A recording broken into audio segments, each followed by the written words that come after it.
What was your initial reaction to this decision yesterday by the judge?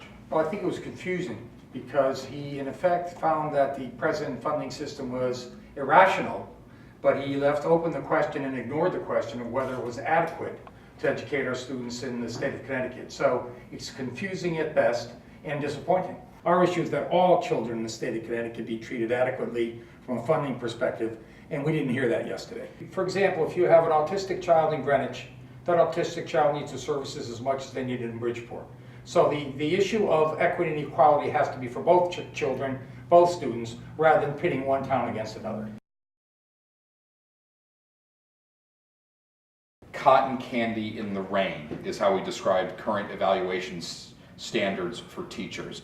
Do you take offense to that? Are you happy with that example? What do you make of some of that vernacular? I cannot second guess whether he was trying to be disrespectful or whether he was just trying to utilize an analogy that perhaps was an unusual one coming from the bench, to say the least.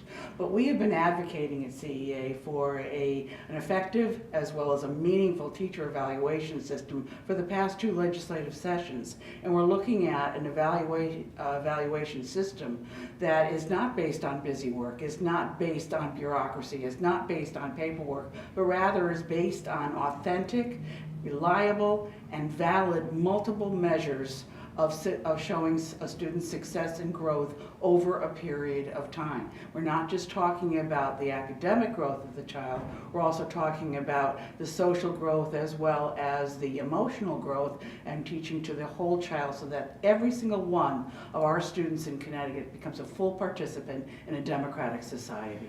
We have been trying for 2 sessions to come up with an evaluation system that we think is viable, that we think is absolutely effective, and that we think is meaningful for our teachers, so that it makes sense not only for our teachers but especially for our students. And we have something ready, and as we have for the past 2 sessions, that we will be going forward with, that we are more than willing to discuss with stakeholders as well as policymakers in this state.